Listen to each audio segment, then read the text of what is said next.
கொஞ்சமா கொடுத்துருங்க.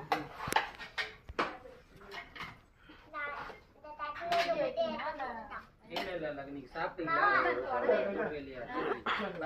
சாப்பாடு இந்த கறி வாங்கிக்கிங்களா?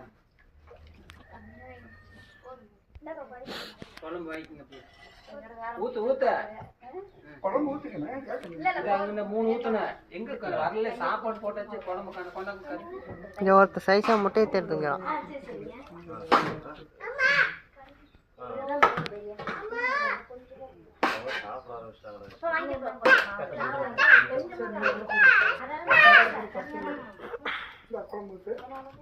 ஐயா உங்க கையில சாப்பாடு தர வாங்க தரேன். வாங்க நீங்க கல்யாணத்துக்கு வந்து கூட 2 பேருமா வாங்க. நீங்க சாப்பிடுங்க. பிடிச்சி ஒடிய கண்ணு மச்சான் சாப்பிட கொடுங்க. ஐயா வாங்க.